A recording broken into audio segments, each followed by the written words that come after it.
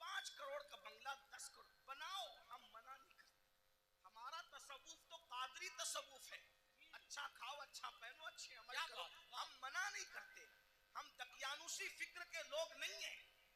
ہم لوگ ایسا نہیں کہتے کہ جو جتنا دھارمک ہوگا وہ اتنا شادیوں سے دور ہوگا. نہ، مذہبی بن کر بلکہ مذہبی بننے کا ڈھونگ رچا کر شادی نہ کرنا اور پھر سفید داڑھی ہونے کے بعد ریپ کیس میں جیل میں پڑے رہنا، یہ کون سی مذہبیت ہے؟ یہ کون سی مذہبیت؟ ہمارا مذہب تو یہ، جب مذہب کی جان محمد رسول اللہ نکاح کرتے ہیں تو نکاح کرنا یہ مذہب کے خلاف نہیں ہے، بلکہ نکاح کرنا یہ تو مذہب کا حصہ ہے. اپنا مذہب اتنا عظیم مذہب ہے، انجوائے کے سارے راستے بتاتا ہے، بس یہ کہتا ہے حرام نہ کرنا. جیسے توجہ کریں، دوسرے لوگوں کا حال، دوسروں سے مراد کوئی ٹارگٹ پہ نہیں ہے، لیکن آپ ڈھونڈے گوگل پہ وہ دوسرے کون ہیں، تھوڑا آپ بھی اپنی ذمہ داری نبھائیں. ایسا نہیں کہ انٹرنیٹ پر صرف فلمیں ہی دیکھیں، انٹرنیٹ پہ ذرا ایسے لوگوں کو بھی تو سرچ کرو جن کو لوگ ڈھونڈ رہے ہیں. کچھ لوگ کہتے ہیں مذہبی ہیں اس لیے سیر نہیں کر سکتے، گھوم پھر نہیں سکتے. میں نے وہ کہا وہ کسی کا فرسودہ مذہب ہوگا جس میں سیر نہیں کر سکتے. میرا مذہب کہتا ہے سیروا فی الارض، زمین کی سیر کرو. بلکہ سیر بھی ہمارے یہاں سنت ہے. کیوں؟ اس لیے کہ جب ہمارا نبی سیر کرتا ہے، توجہ، ہمارا نبی سیر کرتا ہے، اور کیسی سیر، جس کی سیر کو قرآن یوں بیان کرتا ہے، سبحان الذی اسری بعبدہ لیلا من المسجد الحرام الی المسجد الاقصی الذی بارکنا حولہ لنریہ من آیاتنا انہ هو السمیع البصیر. اللہ اکبر. جب نبی نے سیر کی ہے تو امتی سیر کیوں نہ کرے؟ لیکن سیر بتا دی گئی. جب سیر کرنے جاؤ تو پاپ نہ کرو. کیا بات، واہ واہ واہ واہ، بہت اچھا. سیر کرنے جاؤ تو شراب نہ پیو. سیر کرنے جاؤ تو عورتوں پر پاپ کی نظریں نہ ڈالو. ہم بھی سیر کرتے ہیں، رسول اللہ نے بھی سیر کی. جب حضور پہنچے مسجد اقصی تو اللہ نے ان کی مہمانی کی. حضور کے سامنے دو چیزیں آئی، الگ الگ روایت ہے، موقع کی مناسبت سے دو چیزیں پڑھ رہا ہوں، تین کا بھی ذکر ہے. حضور کے سامنے دو چیز آئی، شراب بھی رکھا گیا، دودھ بھی رکھا گیا. توجہ، سیر ہے، سیر میں اللہ کی طرف سے بطور امتحان شراب بھی رکھا گیا، دودھ بھی رکھا گیا. دونوں میں سے جو چاہو پیو. اس لیے کہ آدمی جب سیر کے لیے نکلتا ہے تو اپنی موج میں ہوتا ہے. آدمی جب حضور کے لیے نہیں کہہ رہا ہوں، میں جنرل بات کر رہا ہوں، سیر کے لیے نکلتا ہے اپنی کیفیت میں ہوتا ہے، سیر کے لیے نکلتا ہے اپنے انداز میں ہوتا ہے. سیر میں اچھے اچھوں کو پہچان سکتے ہو کہ کون کتنا متقی ہے. عام سفر میں پہچان میں آ جاتے ہیں تو سیر میں تو اور پہچان میں آتے ہیں. جب حضور کے سامنے رکھا گیا دودھ اور شراب، حضور نے شراب نہیں پیا، حضور نے دودھ پیا. حضور نے دودھ پیا.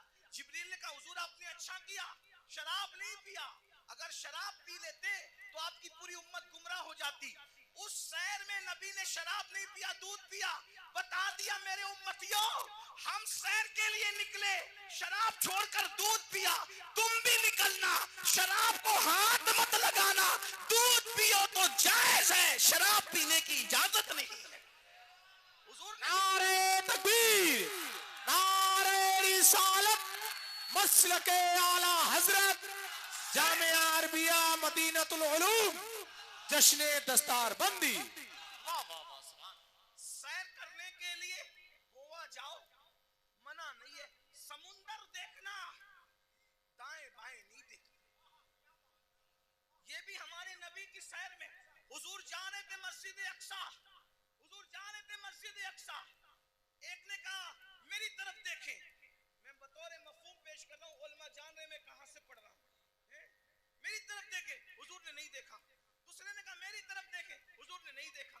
تیسرے نے کہا میری طرف دیکھیں، نہیں دیکھا. حضور سیر تو کر رہے ہیں مگر ساتھ وہ نگاہ جس کے بارے میں میرے امام کہتے ہیں نیچی آنکھوں کی شرم و حیا پہ درود, اونچی بینی کی رفت پہ لاکھوں سلام. اللہ اکبر. تعلیم امت کے لیے سیر بھی ہو رہی ہے, نظر نہیں بھٹک رہی ہے, نظر اپنے مقصد پہ لگی ہوئی ہے. جب مسجد اقصی پہنچے اور جبریل نے کہا یا رسول اللہ آپ نے اچھا کیا, آپ نے اس بڈھی کو نہیں دیکھا, اس بڑھیا کو نہیں دیکھا. وہ بڑھیا جانتے جو بن سور کا سچ سور کے آئی تھی کون تھی؟ آپ نے نہیں دیکھا نا اس بڈھی کو. حضور نے میں نہیں دیکھا. اب وہ کون تھی؟ کون تھی وہ؟ دنیا تھی. دنیا دنیا بڈھی ہو گئی ہے, بن سور کر آئی ہے بڈھی, آپ نے نہیں دیکھا. اگر آپ اس کی طرف متوجہ ہوتے, اگر آپ اس کی طرف متوجہ ہوتے تو آپ کی امت دنیا دار ہو جاتی. پھر کسی نے کہا میری طرف دیکھیں, وہ یہودیوں کا دائی تھا, اگر آپ اس کی طرف دیکھتے آپ کی امت یہودی ہو جاتی. وہ عیسائیوں کا دائی تھا, جس نے متوجہ کیا, آپ اس کی طرف متوجہ ہوتے آپ کی امت عیسائی ہو جاتی. وہ مجوسیوں کا دائی تھا, آپ اس کی طرف متوجہ ہوتے آپ کی امت آتش پرست ہو جاتی. لیکن آپ نے کسی کی طرف نہیں دیکھا. تو بھائیو, ہمارے مذہب میں سیر کرنا منع نہیں ہے, بلکہ سیر کے درمیان جو حرام کام کرتے ہو وہ منع ہے. گانے سنتے ہو وہ منع ہے, حرام کام کرتے ہو وہ منع ہے. اسلام کہتا ہے انجوائے کرو, حرام کام مت کرو. میں بار بار اس پہ کہہ چکا ہوں, عثمان غنی مالدار ہیں, اپنے مال کی بنیاد پہ 2 بار جنت خریدی, اور حضرت عثمان نے ایسی جنت خریدی کہ اللہ کے رسول نے یہاں تک کہہ دیا آج کے بعد عثمان کچھ بھی کر لے وہ جنت ہی میں داخل ہوگا. اللہ سبحان اللہ سبحان. یہ مال کی برکت ہے. تو مال اگر مسجد میں دو سبحان اللہ, مدرسے میں دو سبحان اللہ, ماں باپ پہ خرچ کرو سبحان اللہ, بھائی بہنوں پہ خرچ کرو سبحان اللہ, غریب یتیم مسکینوں پہ خرچ کرو سبحان اللہ. لیکن اگر مال کی وجہ سے اللہ کو بھول جاؤ, فرعونی سوچ ہو, نمرودی سوچ ہو, قارونی سوچ ہو. اب تھوڑا غور کرو, میں جو کہہ رہا تھا ماحول بن چکا, تھوڑا سن, اچھا ماحول بن گیا, تھوڑا سننے کا ماحول بن گیا. ہاں, ایک تقریر کے بعد ہمارے بھائی حضرت علامہ زاہد حسین صاحب کہہ رہے تھے کہ تیرا ہی حوصلہ ہے کہ اتنی چیخ چلاٹ میں تو بولتا ہے. میں نے کہا میں کیا بولوں, اس لیے کہ میں تو ایک ہی کے لیے بولتا ہوں, مجمع سینکڑوں کا ہو, ہزاروں کا ہو, اور شکر کے طور پہ لاکھوں کے مجمع میں بھی میں نے بولا ہے, بولتا ہوں, لیکن بولتا ہوں ایک ہی کے لیے, بس ایک ہی کے لیے. تم کتنا ہی شور کر لو, اس ایک تک میری آواز پہنچنے سے کوئی نہیں روک سکتا, اور وہ ایک ہے میرا اللہ, اور وہ ایک ہے اس ایک کا ایک گنبد خضرا کا مکی. جو پیا کو بھائے اختر وہ سہانا راگ ہے, جو پیا کو بھائے اختر وہ سہانا راگ ہے, جس سے ناخوش ہے پیا وہ راگنی اچھی نہیں. راگنی اچھی نہیں. آپ کتنا بھی چلائیں, ڈسٹرب کریں, میں ڈسٹرب نہیں ہوں گا, کیونکہ میری توجہ اس ایک کی اور اس ایک کے ایک کی طرف ہے نا. لیکن اگر آپ کی توجہ بھی ہو جائے تو آپ کے ساتھ میری بھی بگڑی اور میرے ساتھ آپ کی بگڑی بن جائے گی. اور میں خوش ہوں, مراد آباد کے گرد و جوانب میں لوگ بہت اچھا سنتے ہیں, اچھا جمع ہوتے ہیں. اس میں ہمارا کمال نہیں ہے, اس میں حضور صدر الافاضل فخر الاماثل علامہ سید نعیم الدین مراد آبادی کی محنتوں کا نتیجہ ہے.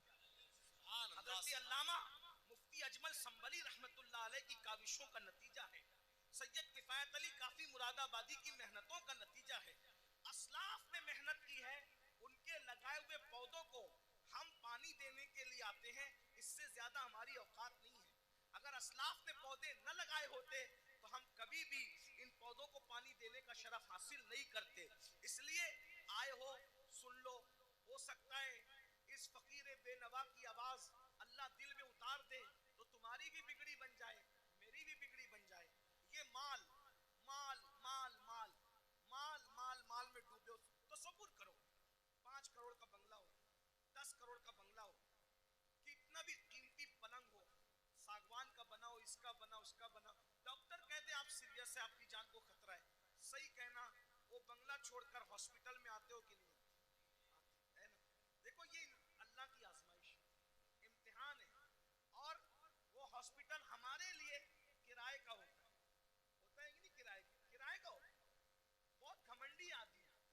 تھوڑی سی دولت آ جاتی ہے پیر زمین پہ نہیں ٹکتے.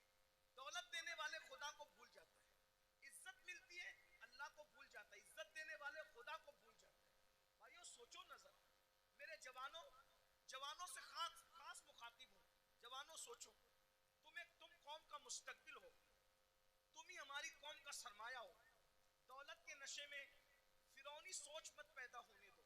بیمار پڑو گے ہاسپٹل میں ایڈمٹ کیے جاؤ. نمبر 1 اللہ کا پہلا امتحان کرائے کی بیڈ پر آ کے پڑ گئے. جس کا کرایہ 5,000 ہے 10,000 ہے 25,000 ہے 20 کتنا بھی مہنگا کرایہ ہے لیکن ہے وہ بیڈ کرائے کا. نمبر 1. نمبر 2 بنگلہ کتنا بھی بڑا ہے لیکن پرائیویٹ روم ہاسپٹل کا 10x10 یا 20x20 سے زیادہ کا نہیں ہے. نمبر 3 کتنے بھی قیمتی کپڑے ہوں سارے قیمتی کپڑے اتار لیے جاتے ہیں اور ہاسپٹل کے معمولی سے سستے کپڑے پہنا دیے جاتے ہیں. یہی ہے. اب اگر صحت حاصل کر کے گھر پہنچ گئے تو سبحان اللہ, ورنہ اگر مرے تو کن کپڑوں میں؟ کس پر گھمنڈ کر رہے ہو؟ کس پر اترا رہے ہو؟ یہی مال ہے نا جو مسجد میں جانے نہیں دیتا. دکان کا شٹر بند کر کے نماز کے لیے مسجد میں جاؤں گا تو کتنے کسٹمر چلے جائیں گے. ظالم سوچ یہ مال کی حیثیت. مال سے بڑا بے وفا کوئی ہے؟ مال سے بڑا غدار کوئی ہے؟ اور تو اس مال سے دل لگایا جو مال نے بیماری میں بھی تیرے کام نہ آیا. اس محل سے دل لگایا جس نے بیماری میں بھی تجھے گھر سے بے گھر کر دیا. ہاسپٹل کے کپڑوں میں تو مرا, ہاسپٹل کی 4 دیواری میں تو نے آخری سانسیں لی. یہ تیرے مال کی اوقات ہے؟ ارے کاش تو مال بھی کماتا لیکن مال میں تو اللہ کو نہیں بھولتا, گھمنڈ نہیں کرتا. مال کماتا زکات دیتا, مال کماتا نماز پڑھتا, مال کماتا غریبوں کی مدد کرتا, مال کماتا حج عمرہ کرتا, مال کماتا لوگوں کو کمزوروں کو مضبوط بنانے کی کوشش کرتا. لیکن افسوس اس مال نے میری قوم کے جوانوں کو گھمنڈی کر دیا. ان بھائیوں کو آگے بڑھنے سے پہلے ایک بات کرتا ہوں, 2 باتیں کر کے بات ختم کر لوں گا. بس 2 باتیں, آخری کی 2 باتیں, ایک اور ایک سنیں. ایک بار بادشاہ ہارون رشید حج کے لیے نکلا. ہارون رشید بادشاہ حج کے لیے نکلا. نہ ادھر ادھر کی تو بات کر, یہ بتا کہ قافلہ کیوں لٹا. مجھے رہزنوں سے غرض نہیں تیری رہبری کا سوال. پہلے ممبر پہ بیٹھنا سیکھ لے. تو اپنی اوقات سے بڑھ کے کچھ نہیں کہوں گا لیکن بہت دکھ کی بات ہے, ممبر والے ممبر پہ بیٹھنا سیکھ لے. بس ممبر پہ تو اب ہر آدمی کو آپ گھسا کر لاتے ہیں, معیار بھی ممبر کا ختم. ہمارے دادا مرشد حضور مفتی اعظمین کے دور میں مجال تھی کوئی عوام میں سے پبلک پہ چڑھ ممبر پہ چڑھ نہیں. حضور مجاہد ملت کے دور میں مجال تھی کوئی ممبر پہ نہیں. یہاں تو حال یہ ہے کہ بس کوئی معیار ہی نہیں. اللہ رحم کرے. تو ایک اور ایک 2 بات سنے, بات ختم. ہارون رشید جیسا بادشاہ, وہ صرف کروڑ پتی ارب پتی فیکٹری اور جو ہے وہ کارخانوں کا مالک نہیں تھا. مراد آبادی برتنوں کی فیکٹری اس کی نہیں تھی, بلکہ وہ اتنا بڑا بادشاہ تھا کہ وہ بادلوں کو کہتا تھا, بادلوں کو, اے بادلوں جہاں چاہو برس جاؤ, جہاں چاہو برس جاؤ, تم جہاں برسو گے میری ہی حکومت ہوگی. اتنا بڑا حکومت کا مالک وہ ہارون رشید. حج کے لیے جب نکلا نا, وہ یہ سب لوگ جو ڈنگ ڈانگ کرتے ہیں نا, یہ دنیا کے حکمراں, اس کے سامنے کچھ بھی نہیں ہے. یہ 25 لوگ ہیں, میں کسی کا نام نہیں لے رہا ہوں, بچے ہیں. اس کو دیکھو, یہ گرین قالین, یہ ریڈ قالین کتنا اتراتے ہیں. فلائٹ سے لے کر کے اگر ایئرپورٹ کے دروازے تک حکمرانوں کو مل جائے تو.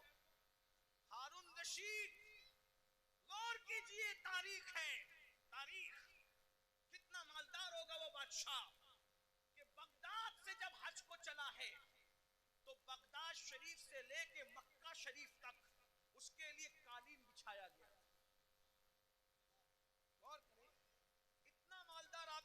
آباد میں اپنے انڈیا میں کوئی نہیں ہوگا, انڈیا میں کیا سعودی میں بھی کوئی نہیں ہوگا, برطانیہ اور امریکہ میں بھی کوئی نہیں ہوگا. آپ گھمنڈ مت کیجئے, ہم سے مالدار لوگ گزر چکے. اس کا حج کتنا کرو فر والا تھا, کتنا کرو فر والا تھا. میں ابھی آپ کو بہت کرنٹ لگنے والی گفتگو کروں گا, ہارون رشید کی بے ادبی نہیں کر رہا ہوں, لیکن عبرت کے لیے بتا رہا ہوں, توجہ کرنا. اتنا بڑا کرو فر والا آدمی مکے شریف تک قالین بچھا اس کے لیے کہ کئی بادشاہ کا پیر زمین پہ نہ پڑے. رستے میں اس کو مل گیا اہل البیت کا دیوانہ, جسے دنیا کہتی ہے بہلول دانا. وہ دیوانہ ملا بہلول, تو بہلول نے کہا او ہارون کدھر جا رہا ہے. تو دیوانہ ہی تھا, سب لوگ اس کو خلیفہ بادشاہ اڑگم ڈڑگم کہتے تھے, لیکن دیوانہ. دیوانے لوگ کسی کو خاطر میں نہیں لاتے, اور جو خاطر میں لاتے وہ دیوانے نہیں ہیں. یاد رکھنا, جو خاطر میں لاتے وہ دیوانے نہیں ہوتے, جو دیوانے ہوتے کسی کو خاطر. بھائی تو وزیر ہوگا اپنے گھر کا, میں تو دیوانہ ہوں. تو بادشاہ ہوگا اپنے گھر کا, میں تو دیوانہ ہوں. میرے بھائی دنیا کا دیوانہ کسی کو خاطر میں نہیں لاتا. تم کیسے عاشق رسول ہو کہ تم لوگوں کو خاطر میں لانے لگے ہو؟ عشق کی ایکٹنگ تو نہیں کر رہے ہو. جو عاشق ہوگا دولت کو بھی خاطر میں نہیں لاتا, دولت مندوں کو بھی نہیں لاتا, بادشاہی کو بھی نہیں لاتا, بادشاہوں کو بھی نہیں لاتا. اس کے نزدیک کوئی کچھ نہیں ہے, اس کے نزدیک صرف محبوب محبوب ہے, بس محبوب محبوب ہے. ہمیں محبوب سے پیار ہی کتنا ہے بھائیو. بہرحال دور نہ نکلے بات. او ہارون کدھر جا رہا ہے؟ بادشاہ کو چھیڑا اس نے, بہلول نے. ہارون نے کہا حج کو جا رہا ہوں. اچھا, لوگوں کا خون پی کے حج کو جا رہا ہے. بہت خون پی رہے ہو ہے نا, آپ بھی بہت خون پیو. بہن کا خون پیا, حصہ دبایا, حج کو جا رہے ہو. حاجی صاحب حج کو جا رہے ہیں, کہاں؟ بہن کا حصہ مار کے. واہ بھائی واہ, کیا حج ہے. بھائی کا حصہ دبا کے حاجی صاحب حج کو جا رہے ہیں, مسجد بنا رہے, پوری مسجد بنائی. اسٹیج سے اعلان ہوا مخیر قوم و ملت, انہوں نے مسجد بنائی, ان کے لیے اللہ نے محل بنایا. پتا چلا کہ بھائی کا حق ابھی تک نہیں دیا. مسجد بنانا فرض نہ تھا, بھائی کا حصہ دینا فرض تھا, ہے نا. ہر سال حج کرنا فرض نہ تھا, بہن کا حصہ دینا فرض تھا. دبا رہے ہو, خوب دبا رہے ہو, دبا لو, خون چوس رہے ہو. خون پینے والوں, او لوگوں کا خون پینے والوں, خون پی رہے ہو, خون. میرے مرشد حضور غوث پاک کہتے تھے دن بھر رمضان شریف میں پانی نہیں پیتے, شربت نہیں پیتے, کھانا نہیں کھاتے, اور افطار کرتے ہو تو لوگوں کے خون سے کرتے. آپ میں کی بھی بہت سارے لوگ خون سے افطار کرتے, خون سے. روح افزا نہیں پیتے, خون پیتے ہو, خون خون پیتے ہو. کھجور نہیں کھاتے مکے مدینے منورہ کی, خون سے افطار کرتے ہو. وہ کیسے؟ سب کے ہاتھ میں کھجور تو نظر آتی ہے, مگر وہ کھجور نہیں ہوتی, وہ خون ہوتا ہے. کیوں؟ اگر آپ نے جھوٹ بول کر کسی کو دھوکہ دے کے مال کمایا تھا اور اس سے کھجور خریدی تھی, دکھنے کو تو کھجور تھی مگر وہ لوگوں کا خون تھا. کسی کا قرضہ لے کے ہڑپ کر لیا تھا, اس سے افطار کا دسترخوان سجایا تھا, دیکھنے کو تو وہ پھل فروٹ اور روح افزا تھے مگر وہ لوگوں کا خون تھا. کب تک لوگوں کے خون سے افطاری کرو گے؟ کب تک لوگوں کے خون سے افطاری کرو گے؟ بھوکے پیاسے رہنے کے سوا کچھ نہیں ملنے والا. غوث پاک فرماتے تھے لوگوں کے خون سے افطاری کرتے, حرام مال سے افطار کرنے والے تو لوگوں کے خون سے افطاری کرتا ہے, سود سے افطاری کرنے والے لوگوں کے خون سے افطاری کرتا ہے. یہاں میں مسلمانوں کو کہہ دوں میرے بھائیوں, نمک سے افطار کر لینا, نمک سے, مگر کسی حرام کے دسترخوان پہ کبھی افطاری کرنے مت جانا. زندہ باد. آج تو تمہارے لیے حکومتوں کے آفیسوں میں دسترخوان بچھتے, افطار پارٹیاں ہو رہی ہیں. مسلمانوں کا خون چوسنے والوں کے ساتھ افطاری کرنے والوں, تمہیں شرم نہیں آتی؟ قیامت کے دن رسول اللہ کو منہ کیا دکھاؤ گے؟ اور غیرت کا سودا نہ کرو, غیرت کا جنازہ نہ نکالو. نبی پاک کا عاشق وہ ہوتا ہے اس کے بدن پر پیون والا لباس تو ہو سکتا ہے، اس کے بدن پر گناہوں کے دھبے والا لباس نہیں ہوتا. غیرت سیکھو غیرت. اقبال نے کہا تھا اے طاہر لاہوتی، اس رزق سے موت اچھی جس رزق سے آتی ہو پرواز میں کودتا ہے. کیا بات حضرت، زندہ باد زندہ باد. واہ واہ. بہرحال ہارون سے بہلول نے کہا، میں بہلول کی بات نقل کر رہا ہوں، ہارون کی کوئی توہین نہیں کرو. اگر کوئی ہارون کا چاہنے والا ہو تو پلیز وہ میرے اوپر کوئی الزام نہیں. میں صرف ہارون کی بات عبرت کے، اور جو بات عبرت کے طور پہ کہی جاتی ہے کوئی بہتری ہے تو کیا لوگوں کا خون چوس کے، بادشاہ تھا نا بھائی، خون چوس کے جا رہا ہے آج کو. ہارون نے کچھ نہیں کہا. بہلول نے کہا بڑا گھمنڈ ہے نا تیری حکومت پر. اب بھی سنو آپ، بہت گھمنڈ ہے تجھے اپنی حکومت پہ، اور تو ہونا بھی چاہیے. بادشاہ نے کہا ہونا بھی چاہیے. او بہلول پاگل، تجھے کیا پتا حکومت کی لذت کیا ہوتی ہے. اور میں تیری حکومت کی حیثیت میرے نزدیک ایک گلاس پانی سے زیادہ بھی نہیں ہے، گلاس بھر پانی سے زیادہ نہیں ہے تیری حکومت کی قیمت. بہت گھمنڈ نہ کر، بہت گھمنڈ نہ کر. بہلول کی بات پر ہارون نے ہنسنا تھا ہنسا، جیسے ہم لوگ کی بات پہ بھی لوگ ہنستے ہیں. ہم لوگ جب اس طرح کی باتیں کرتے ہیں لوگ ہنستے ہیں، مولوی لوگ کو دیکھو پاگل ہوئے ہیں، دور اتنا ترقی کر گیا، یہ ابھی تک یہی کرتے ہیں. قبر میں کیا ہوگا، حشر میں کیا ہوگا، اور یہ کیا ہوگا وہ کیا ہوگا. دیکھو دنیا ترقی کر رہی ہے، دنیا پزے کھا رہی ہے، ابھی یہ قبر کے بچھوؤں کو لے کے بیٹھے. ٹھیک ہے جو کہنا ہے کہہ لو، لیکن نبی نے جو کہہ دیا وہی ہوگا. پیزا کھانے والے ہو، برگر کھانے والے ہو، بریانی کھانے والے ہو، یا فاقہ کرنے والے ہو، یا روزہ رکھنے والے ہو، قبر میں جاؤ گے. جس کے لیے نبی نے جو کہہ دیا سو وہی ہو کر کے رہے گا. معجزہ میرے نبی کا کہہ دیا تو ہو گیا. آپ نے قطرے کو دریا کہہ دیا تو ہو گیا. تمہارے منہ سے جو نکلی وہ بات ہو کے رہی. انہوں نے جو کہا وہ ہو کر کے رہے گا. اور بہلول نے کہا تیری حکومت کی قیمت ایک گلاس پانی سے زیادہ کی نہیں ہے، بڑا گھمنڈ مت کر، اترا مت. اس نے کہا ایک گلاس پانی کہاں. کہا یہ بتا. ہارون کو کہا بتا، اگر تو رستہ بھٹک جائے تو سفر میں جانا حج کے، رستہ بھٹک جائے، کھانا پینا ختم ہو جائے، تیرے سارے چمچے بمچے بکھر جائے، تو اکیلا پڑا رہے، پانی نہ ملے، کھانا نہ ملے، مرنے کے قریب آ جائے، اور اس وقت تیرے پاس کوئی آگے کہے کہ ہارون میں تجھے ایک گلاس پانی پلاؤں گا، بول کتنے میں خریدے گا.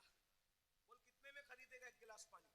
وہ پانی پلانے والا بولے گا میں آدھی حکومت مانگتا ہوں تجھ سے اور ایک گلاس پانی تجھے دیتا ہوں. بول خریدے گا کہ نہیں خریدے گا.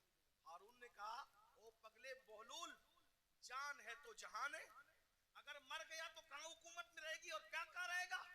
تو میں ایک گلاس پانی کو آدھی حکومت دے کے خرید لوں گا، کیونکہ بھئی آدھی دے کے خریدا، آدھی تو بچی، آدھی سے تو لطف اٹھاؤں گا. کہا وہ گلاس بھر پانی پیا ہی تھا کہ پیشاب لگی آدھے گھنٹے 2 گھنٹے کے بعد، اور پیشاب لگی، اب پیشاب نکل نہیں ہے باہر، لگی تو ہے پریشر تو آ رہا ہے، باہر نکلتی نہیں پیشاب. ایسے میں کوئی آ کر کہے میں ایسا نسخہ جانتا ہوں اگر وہ چٹکی تجھے کھلا دوں تو ابھی پیشاب ہو، لیکن وہ نسخہ جو چٹکی بھر کھلا کر کے تجھے پیشاب کروانا ہے، آدھی حکومت دے گا تو میں وہ نسخہ تجھے دوں گا ورنہ نہیں دوں گا. بول پیشاب کرنے کے لیے وہ آدھی حکومت دے کے نسخہ لے گا کہ نہیں لے گا. کہا بالکل لوں گا، کیونکہ جان ہے تو جان ہے، اس لیے کہ حکومت نہ رہے گی زندگی تو رہے گی. تو کہا اللہ سے ڈر، جس حکومت کی قیمت ایک گلاس پانی نہیں اس کو تو اتنا چاہتا ہے کہ اللہ کو بھول گیا.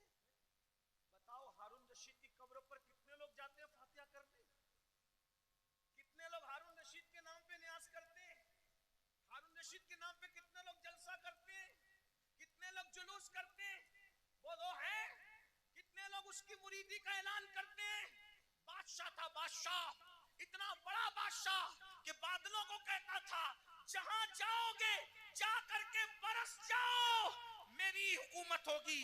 لیکن نہ نام ہے، نہ اللہ ہوگا کوئی دعا کرنے والا ہے، نہ کوئی نام لینے والا ہے، نہ کوئی تعریف کرنے والا ہے. اللہ اکبر.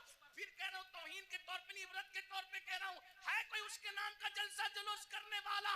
نہیں نہیں نہیں. بتاؤ جب اتنے بڑے بادشاہ کا کوئی نام لیوا نہیں ہے، جبکہ اس کی زندگی میں کچھ تقوی بھی نظر آتا ہے، لیکن اللہ اکبر اس مرد قلندر کو دیکھو جو مدینہ منورہ سے ایک لباس پہن کر آیا تھا اور پوری زندگی اس میں گزار دیا اور 90 لاکھ کو ایمان کی دولت عطا کر دی.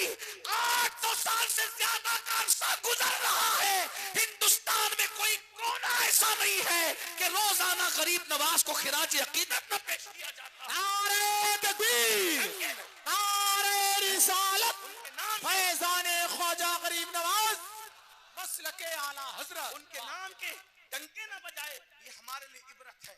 اس لیے دولت کے نشے میں اللہ کو مت بھولو. تو آقا علیہ السلام فرماتے ہیں دوسرا گروہ جو اپنی قبر سے نکلے گا تو ان کا حال کیا ہوگا؟ وہ پاگلوں جیسے دکھیں گے, پاگل نہیں ہوں گے, آصف زدہ دکھیں گے, آصف. اور آخری بات اس عنوان کی, آقا فرماتے ہیں تیسرا گروہ جب اپنی قبر سے نکلے گا تو وہ ذرہ بے مقدار سے بھی کم ہوگا. ایک تو ذرہ ہوتا ہے اور ذرے میں ذرہ بے مقدار سے بھی کم ہوگا. ان کی شکلیں تو انسانوں جیسی ہوگی لیکن وہ بالکل باریک سے ذرے دکھائی دیں گے. اللہ کی قدرت ہے, باریک ذرے دکھائی دیں گے, وہ باریک ذرے. اور جانور ان کو کچلیں گے میدان محشر میں, اور انسان ان کو پیروں تلے کچلیں گے میدان محشر میں.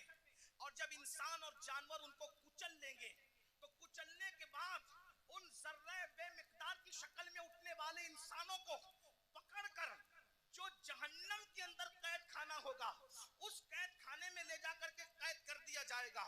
ذرا غور کیجئے, پھر آقا فرماتے ہیں اس قید خانے میں ان کو نار الانیار نام کا مشروب پلایا جائے گا. ایک تو ذرہ بے مقدار میں ان کو اٹھایا جائے گا, انسان اور فرشتے ان کو پیروں تلے کچلیں گے, پھر ان کو پکڑ کر جہنم کے قید خانے میں لے جایا جائے گا, اس میں ان کو نار الانیار پلایا جائے گا. صحابہ نے پوچھا یا رسول اللہ یہ نار الانیار کیا ہے؟ تو آقا فرماتے ہیں یہ جہنمیوں کا کھولتا ہوا پیپ ہے جو ان کے جسم سے نکلے گا, اور جہنم کی سڑی ہوئی آگ ہے جو ان کی غذا بنے گی. صحابہ نے پوچھا آقا وہ ذرہ بے مقدار والے لوگ اور وہ جہنم کے اندر قیدی لوگ, نار الانیار پیپ پینے والے لوگ, جہنم کی سڑی ہوئی آگ کھلائی جانے والے لوگ, وہ کون ہوں گے؟ تو آقا فرماتے ہیں وہ دنیا میں وہ لوگ ہوں گے جو گھمنڈ کرتے ہوں گے, تکبر کرتے ہوں گے. میں چودھری کا بیٹا, میں مالدار کا بیٹا, میں پڑھا لکھے کا بیٹا.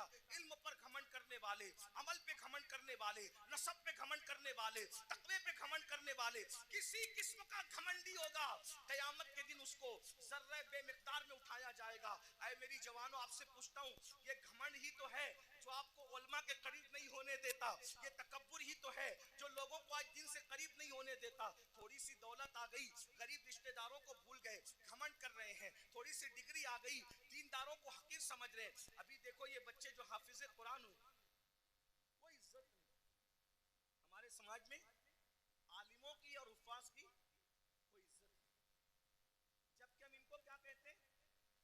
نائب رسول. کاغذ پہ قرآن لکھ دیا جائے تو اس کو سر پہ رکھا جاتا ہے, اور سینوں پہ قرآن لکھ دیا جائے تو ان کو مسجد میں وہ لوگ آ کے بات سناتے ہیں, گھر میں جس کی بیوی اس کی بات نہیں سنتی.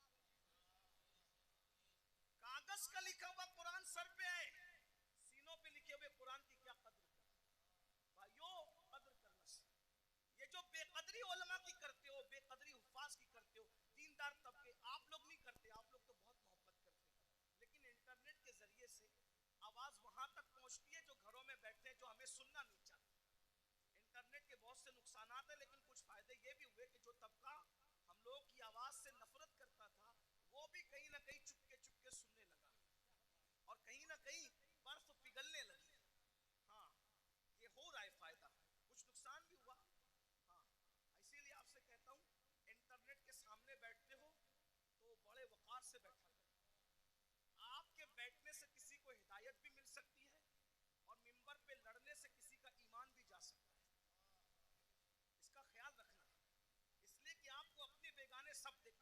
آپ کی چھوٹی سی منبر پر کی ہوئی جھڑپ کسی ایماندار کو کفر تک لے جا سکتا ہے, اتنا یاد رکھنا.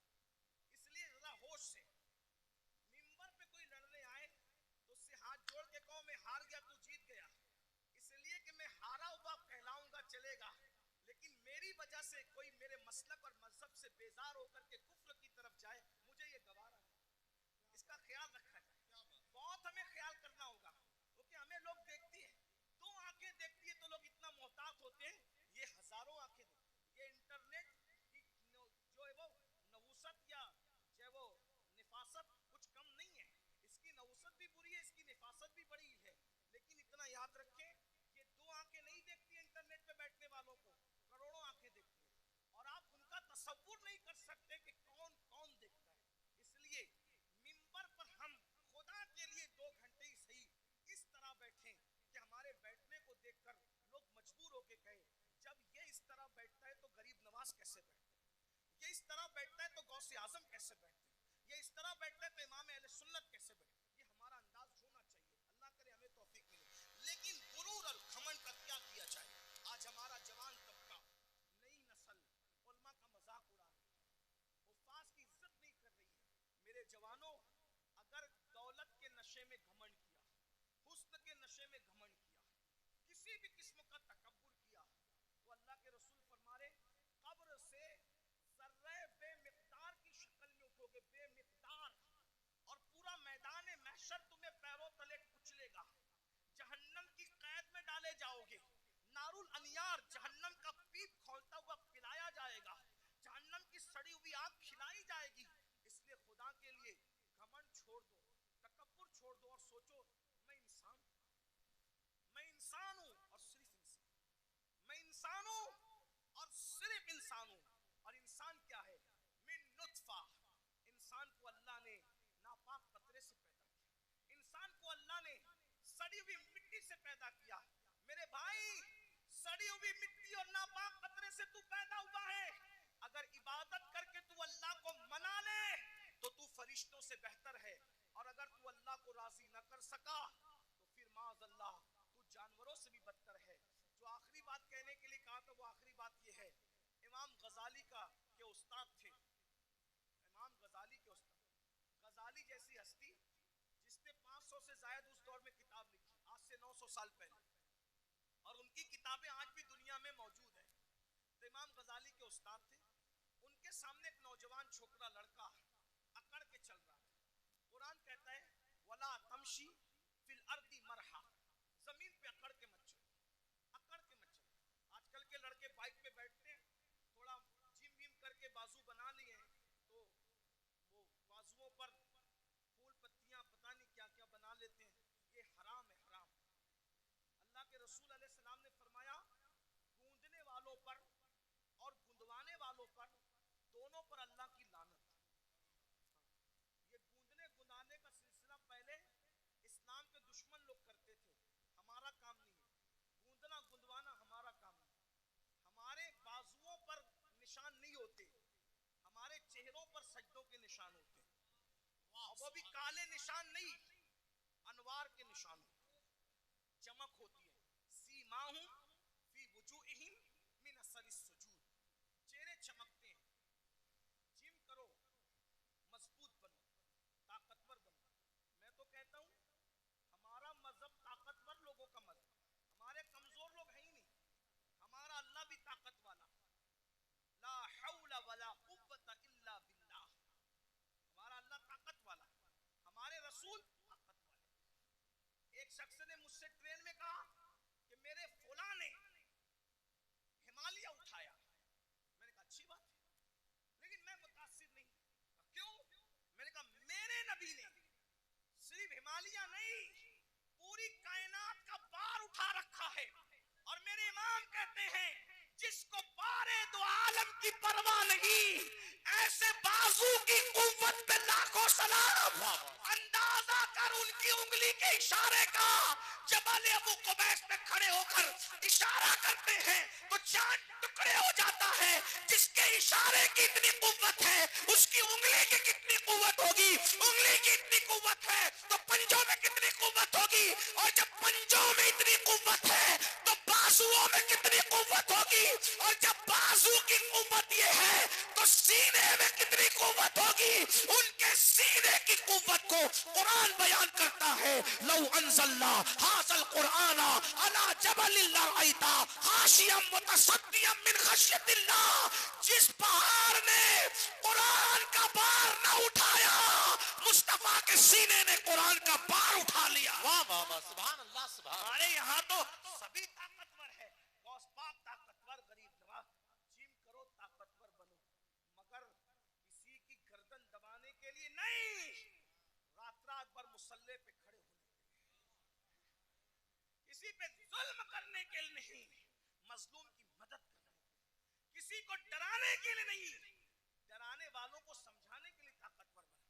ہمارے سبھی ہمارے مولا علی تو اتنے طاقتور تھے، ہمارے مولا علی اتنے، مولا علی کا ذکر کرو تو کچھ لوگ جلتے ہیں کیونکہ ان کی طاقت ان کو برداشت نہیں ہوتی. ہمارے مولا علی بہت طاقتور تھے، ہمارے مولا علی بہت طاقتور، ہمارے مولا علی بہت طاقتور. الحمدللہ ہمارے صدیق بھی بہت طاقتور، افضل البشر بعد الانبیاء بالتحقیق ہمارے صدیق اکبر بھی اتنے طاقتور تھے. جب بدر میں رسول اللہ کی کوئی حفاظت کے لیے نہ آیا تو صدیق اکبر نے کہا میں حضور کو پہرا دوں گا، اللہ کی امانت کی حفاظت میں کروں گا. صدیق طاقتور، فاروق اعظم طاقت، عثمان غنی، مولا علی سب طاقت. اور مولا علی کیسے طاقتور سن لو، غور سے سنو. ایک دن مولا علی کی ڈھال گرا دی. کیا گرا دی؟ بات سمجھ میں آ رہی ہے؟ کیا گرائی؟ ڈھال. ڈھال کس کو کہتے ہیں؟ اب تو سیریل دیکھ کے آپ لوگ ہم سے زیادہ سمجھ گئے کہ ڈھال، پہلے سمجھانا پڑتا تھا، ابھی نہیں، اب سب کو پتا ہے ڈھال کیا ہے، تلوار کیا ہے، اور میمنہ کیا ہے، مسرہ کیا ہے، قلب کیا ہے، مقدمت الجیش کیا ہے، سب سیکھ لیا. چلو کچھ تو سیکھا، ہم سے نہ سیکھا کسی سے تو سیکھا. لیکن بہرحال ڈھال، ڈھال سمجھتے ہیں نا، جس پہ وار روکا جاتا ہے. مرحب نے میرے مولا کی ڈھال پہ وار کیا اور ڈھال دو ٹکڑے کر دی. میرے مولا کو آیا غصہ، اور تو نے میری ڈھال کاٹی اور ڈھال توڑی، اب میں تجھے سزا کیا دیتا ہوں. میری ڈھال کاٹ کے یہ نہ سمجھنا کہ میں پلٹ کر جاؤں گا، کیونکہ علی کہتے ہی اس کو ہے جو پلٹ کر نہ جائے. علی کا نام تھا حیدر کرار، پلٹ کر بھاگنے والا نہیں.